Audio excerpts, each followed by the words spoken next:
একসঙ্গে ৩টা নিঃশ্বাস বন্ধ হয়ে গেছে আজ। পল্লবীর একটা বাড়ির ৫ম তলা থেকে একসঙ্গে বের হলো দুটো নিথর দেহ আর একটা জীবনব্যাপী অনুশোচনা। একটা মেয়ের ছলনা, এক ছেলের অন্ধ ভালোবাসা আর আরেকটা স্বামীর নিরীহ উপস্থিতি, সব মিলিয়ে রক্তাক্ত ৩টি পরিবারের স্বপ্ন। ফেসবুক ইনবক্স থেকে প্রতারণার যে গল্পটা শুরু হয়েছিল তার চূড়ান্ত পরিণতি লাশের গন্ধে পরিণত হয়েছে। গোপালগঞ্জের মেয়ে দোলনা আক্তার রাজধানীর উত্তরা ইউনিভার্সিটিতে LLM করছেন। সাবলেট থাকতেন মিরপুর ১১ নম্বরে একটি ভবনের ৫ তলায়। ভালোবেসে বিয়ে করেন বরগুনাতে ওষুধ কোম্পানিতে চাকরি করা এক পাপ্পু নামের এক ছেলেকে। স্ত্রীর সঙ্গে দেখা করতে মাঝে মধ্যেই ঢাকায় আসা যাওয়া করতেন পাপ্পু। ২ দিন আগেও তিনি বরগুনা থেকে ঢাকায় আসেন। দোলনা ভালোবেসে বিয়ে করলেও ফেসবুকে সূত্র ধরে জড়িয়েছিলেন এক ভিন্ন সম্পর্কে। নিজের বিয়ের খবর গোপন রেখে সৌদি প্রবাসী গাউস মিয়ার সঙ্গে দরহম চলছিল তার। প্রিয়তমার সঙ্গে দেখা করার উদ্দেশ্যে সৌদি থেকে দেশে আসেন গাউস মিয়া। কয়েকবার দেখা সাক্ষাৎ করেন দুজনে, কিন্তু আজ স্বামীর সঙ্গে থাকায় গাউস মিয়ার ফোন ধরতে পারছিলেন না দোলনা আক্তার। এদিকে গাউস মিয়াও জানতেন না দোলনা বিয়ে করছেন আগেই। ফোন না ধরায় পূর্বের দেওয়া ঠিকানার সূত্র ধরে দোলনার খোঁজে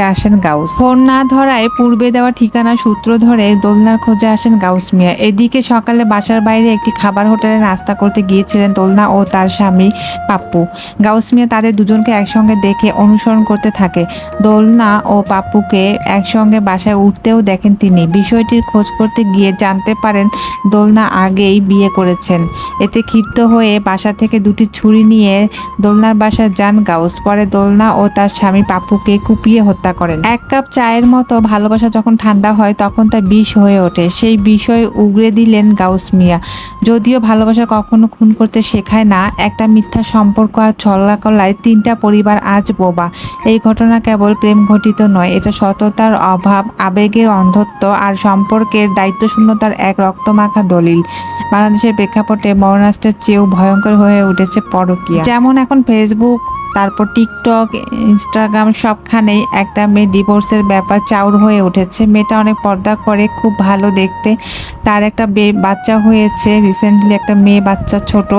এই মুহূর্তে তার স্বামীটা অন্য একটা মেয়ের প্রেমে পড়ে পরকীয়া করে তাকে ডিভোর্স দিয়েছে এবং ওই মেয়েকে বিয়ে করেছে। এ থেকে বোঝা যায় পুরুষ হচ্ছে মায়া আটকায় না, ভালোবাসা আটকায় না, রূপেও আটকায় না। পুরুষ যে কিসে আটকায় এটা বোঝা অনেক মুশকিল।